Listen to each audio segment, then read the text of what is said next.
The last three market crashes were devastating for lots of people. 2000, 2008, 2020. Each one was bigger, deeper, and each time they got fixed eventually, right? The markets came back, your money came back. But there's another crash on the horizon right now. Recession, overvaluation, the next bubble, whatever. And while most are expecting an even bigger, an even deeper version of the previous three, what's coming next won't be anything like the previous three because that didn't get fixed. They got pushed, right? The problem wasn't fixed, it was moved up one floor. Now, understanding this is gonna be the difference of which side of this next crash that you're on. It's gonna be the difference of what happens to your retirement and your future. So in this video, I'm gonna break down the three floors they've already used to bury the last three crashes. I wanna show you what the coming fourth floor is. I wanna show you the one thing to watch so you can see this turn when it's actually coming. And I wanna show you in the position you can take before everybody else gets there. All right, you ready? Let's go. All right, so let's jump in. Let's talk about the next financial crash. Everyone's ready for the next financial crash. You clicked on this to learn about the financial crash and it's coming. 2000, 2008, 2020, and there's something coming here. And what happens is a lot of people think, well, whatever happened here, here, and here is gonna happen again. There's a saying that says generals always fight the last war. And so they think, well, whatever happened last time, that we got attacked on the south side, so let's reinforce the south side. But most likely it happens differently. There's a story, I believe after World War II, there were some engineers in the Air Force that were looking at the planes that were coming back from battle. And they were looking at them just full of bullet holes. And they're like, let's find all these planes and then the areas that they're getting hit, let's reinforce those so we can protect these planes. And one of the smart engineers there, one of the few smart engineers, I guess, said, hang on. These bullet holes didn't matter. They didn't take the planes down. What we should do is go look at the planes that crashed and let's reinforce those areas. And so we have to look at things differently. And so if we just understand what happened here and we try to plan for the same thing, it's not going to lead us to the outcome that we want. So let's understand what happened, but then understand the mechanisms behind this. Now, let's go back to understand what happened to these ladders, the first, the second, the third, and the fourth one that's about to happen, so we can understand how it could happen and what we could do to protect ourselves, or more importantly, advantage ourselves from this. Okay, so if we go back to 2000, this was the dot-com crash, right? A lot of you guys maybe are old enough to remember that. I lived through that. So the dot-com bubble happened and all that money starts draining out. We can see, so 2000 was the dot-com bubble. Well, as that money is draining out, it had to go somewhere. Where does it go, right? Money is like energy. It doesn't disappear. It needs to go somewhere. So Paul Krugman at the time said that, hey, what we need to do is create a housing market. We need, Greenspan, head of the Federal Reserve, needs to create a housing bubble. So we kicked the can up the road, and 2008 becomes a housing bubble. Of course, you know how that turns out. We had all the homes, then the banks started buying all the mortgages. They started packaging them up, selling them off as collateral securities. And then that caused not just a housing collapse, but an entire banking collapse. So then that got kicked up the road to more of a sovereign system. So now the government, the Federal Reserve and the government, took all this bad debt on their books, and 2020 happened. Of course, that was the COVID crisis, but we already lost the stock market. Then we lost the housing market and the banking market. Then we went to the sovereign level, and that happened. So we can look at this in size. I'll tell you where the fourth level is in a second, but just take a look at this so you can see it. Here it is in 2008, this got kicked up in the housing market and went to the federal. So the Fed had to expand their balance sheet. All the debt went to the government, to the sovereign. Then you can see we trucked along right here, and then 2020 came, and then look at the amount of balance sheet increase that had to happen in order to kick this up to the next level. Now, we're not at this level yet. This will be the fourth level. This is the one that's coming. But what happens is most people look at this and think this is what's going to happen again. They expect the same thing. Just to see the size of this again, this is the TARP package. I can remember back in 2008. Anybody remember 2008? Drop me a comment down below. And I remember they talked about bailing out the banks, and there's this TARP package. It's going to be $700 billion. At the time, I can remember thinking, no, like they can't do this. Like $700 billion, it's insane. And now that's just like, we don't even know what that number is anymore. But you can see, so $700 billion is what they proposed. We can see the total Fed balance sheet was about $1.3 trillion. Now there's some dark data that shows it might actually be, 10 to 20 times more than that. We don't really know, but we can see that number. Now, the key thing that I want to show you here, though, is that right now what we have in this ladder is we can see that all of this kicking the can down the road has made the government's tools that they have at their disposal to fight these things less effective. So, for example, we can see the 2-year Treasury yield versus the Fed funds rate. So the Fed sets the rate. When you hear Jerome Powell and now Kevin Warsh at the Fed saying we're going to raise rates or lower rates, they're lowering or raising the Fed funds rate. But the Fed funds rate, as you can see, follows the 2-year Treasury yield. The market sets the 2-year Treasury yield. They set the Fed funds rate. And as you can see, they're pretty closely locked. A lot of people would say, and I would probably agree, the Fed doesn't really have any control over this. The market does. The Fed sort of just follows it to act like they have some control. They can influence it. And sure, they can move money into different parts of the market to affect this, buy down the yields, etc. But what we can see is this divergence right here. And this is pretty important. So what we can see is the effective funds rate is starting to diverge. It's far further behind than where the market is pricing it to be. So the market is saying, hey, it should be way higher here, but the Fed is still holding it down here. That's the problem. We can see that the Fed is starting to lose control. Okay, but the key piece here, before we move on, is that in this market, the market crashed. In order to bring it back up, we had to create another bubble. Then the market crashed. The S&P 500 was down 60% here. 7 years it took to get back to all-time high. In order to get it up, we had to kick it up to here, to the sovereign level. In 2020, we saw another big crash, and in order to kick it back up, we had to debase the dollar massively. The question is, what does this fourth cycle look like? What does it look like when all the tools of the past are gone? What will the next one look like? What will give? Well, the first thing we have to understand is the measure. And what I'm talking about the measure is the tape measure. How do we measure wealth? How do we measure assets? How do we measure buying power? Now, I talk about this quite often, the measuring tape. And now the measuring tape, depending on what measuring tape you're using, you're going to get a different measurement. In some measuring tapes, it looks like you're making a lot of money. Some measuring tapes, it looks like you're losing a lot of money. What am I talking about? Okay, well, let's take a look at this chart right here. This is the S&P 500 priced in dollars, but it's also priced in gold. So the one thing you want to do in order to understand this fourth crash that's about to happen, is you have to understand really what money is or what assets are is preserving purchasing power. Because we don't want money. Money is a means to the ends. What ends? The goods and services that we want.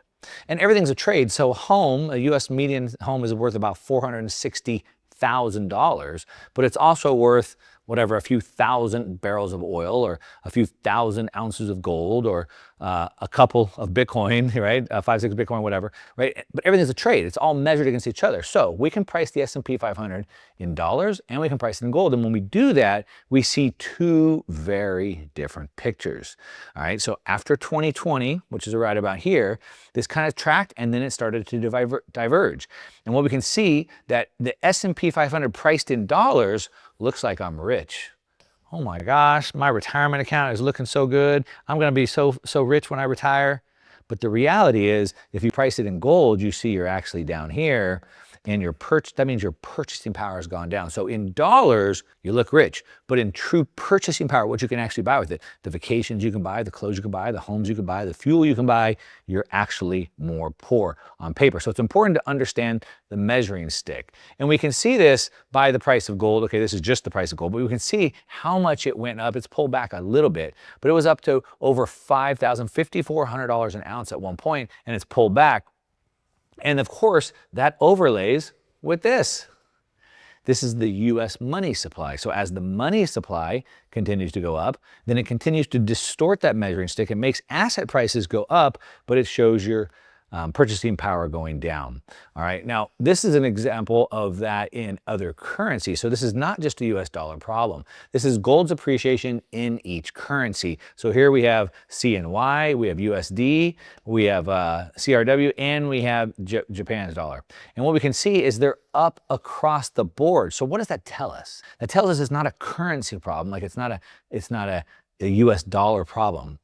It's a fiat problem. It's a sovereign level problem. Remember back to 2020, after the dot-com bubble got kicked up to the housing bubble and the banking bubble, then it got kicked up to the sovereign bubble. So in 2020, all the central banks, all the governments around the world had to stimulate their economies at the same time because of course they shut all the economies down. And so now what we're seeing is a total breakdown in all fiat currencies, not just dollars. And so this, as I said, is not a dollar story, and we can see that gold is at the top of this. And it's not just gold as in price. What we can see here is this is the European Central Bank, the ECB, put this out just June 2nd of this year, 2026. They say gold has overtaken US Treasuries as the world's top reserve asset. It's pretty big. Mark the date. June 2nd, 2026, RIP. That starts to change everything. All right, so Mark, you're talking too long. It's getting too long. Just tell me what's happening on that fourth floor. Like, what's the next crash gonna look like? Okay, well, let's take a look at that. The top floor, the fourth floor, let's take a look at that. And so right now, what we can see is the US is starting to look more like emerging markets. When you look at the US Treasury market, which is the bedrock of the global financial system, it's looking more like emerging markets. What do I mean by that? We can see here monthly Treasury holdings change. This means the amount of Treasuries, the bedrock of the financial system, the amount of Treasuries being held by other governments and how that's being changed over time.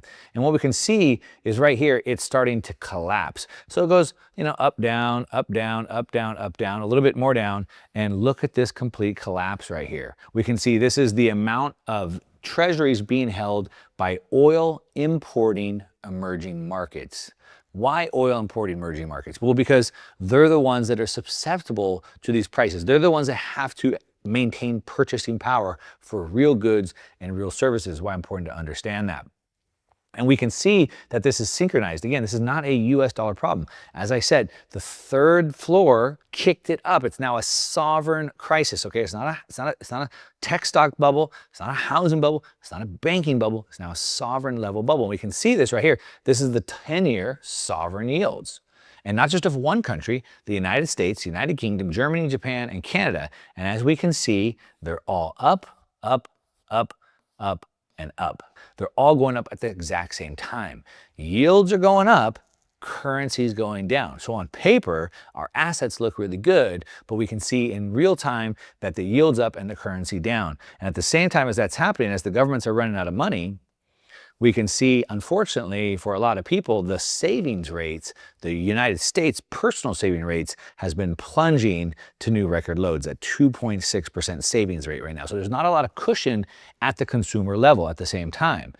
And this now starts to make more sense when I tell you again that gold has overtaken US Treasuries as the top reserve asset. Now, if we look back to some of the smartest investors in the game, to understand this specifically, what we're trying to understand, because it's a sovereign debt crisis, we want to understand what that means, why it's there, and what it means, what we should do about it.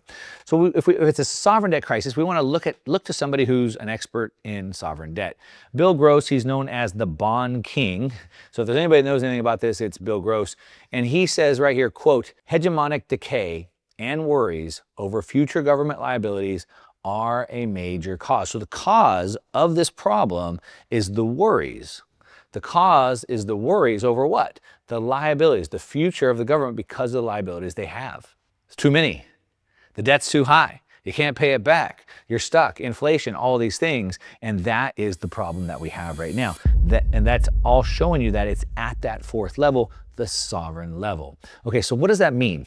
Just tell me, Mark. Just shut up and just tell me what the next crash looks like. Okay, here's what the next crash looks like. You ready? What it means is no S&P 500 going down. You see, in 2000, in 2008, the S&P 500 went down by 60%, as I said earlier, and it took 7 years to get back to all-time highs.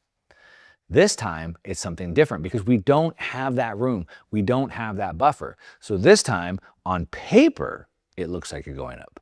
But in reality, it's crashing right in front of your eyes. As I already showed you, the divergence between the S&P 500 in dollars versus gold. On paper, it looks like it's going up, but the reality is it's crashing. The reality is you are losing purchasing power in real time. Let's just break down, what does a crash even mean?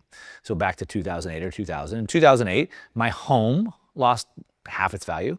My retirement account lost half its value. My business suffered. I don't make as much income. And so because of all of that, I can't enjoy the same quality of life I had before. So the crash equals my standard of living drops. The crash equals I eat out less, I go on less vacations, I don't buy whatever I wanted. The crash equals my standard of living went down. So what we're seeing here is a crash, not as asset prices plunging, but the outcome is the same. The quality of my life goes down. I can't afford as many of those things that I used to afford. So it's not the S&P 500 going down. That's what everyone's looking at. They're looking at this and not realizing it's happening right over here. So the markets go up, but you feel poor. You are poor. It's a difference of a recession or a deficit. The last 3 times this happened, people found a safe haven in cash. If I could just time the market right, that's why you're watching this video, right? If I could just tell you when you should sell everything and go to cash, then you'd have the chance to, and then I have to tell you when to buy back in. And then if I told you when to buy back in, you could come out ahead, right? Except for what if going to cash is the wrong move? What we can see here, that what you can see here is the U.S. federal surplus as divided by the deficit as a share of GDP. And so you can see here from the year 2000, this is the recession right here, a little bit, 3-4%. 2008, it dropped down to almost 10%. 2020, 15%. And this next crash, wherever it's going to be, there's going to be so much stimulus. But where does it come from? It comes from the printing, it comes from the dollars, it comes from the debasement. So while most people are looking for this in the next crash, what's going to happen is this. The fourth rung, the fourth step of the ladder is just a massive print. The fourth step of the ladder, the cracks that you're worried about happening where you wake up one day and your assets are cut in half, what you're finding out, the reality is that your savings buys you half as much as you thought it would. That's already happening right now. So how do we measure this? We need to think about our assets measured in dollars versus measured in scarce resources. So take your retirement account, take your S&P 500. Sure, measure it in USD, of course, but then see how much it's worth in gold or oil or Bitcoin. Any of your assets that you have, think about them, sure, in dollars, but you have to start looking at another measuring stick if you want to see this crash unfolding and prepare yourself in real time. Okay, now the exit though, right? The three previous crashes, 2000, 2008, and 2020, they all got kicked up, they all got buried, they all got papered over. Let's push the dot-com bubble up into the housing bubble, let's push the housing bubble into the banking system, let's push the banking system up into the sovereign level, and here we are. But there's no levels over the sovereign level. There's no balance sheets over the sovereign level. So there's nowhere to kick it up to, which is why it now has to be papered over and printed away. That's why this time it's the dollar, not the chart. It's not the stock market, it's the dollar this time. And how we see this, how we learn to move and react off of this is we have to learn to measure with hard assets. If you change your measuring stick, if you change your approach, you can change your life. You can change your trajectory of your life with your assets. Stop looking at the nominal value. Look at the purchasing power instead. You'll see the crash happen in real time. All right, that's what I got. Let me know what you think in the comments down below. As I always say, to your success, I'm out.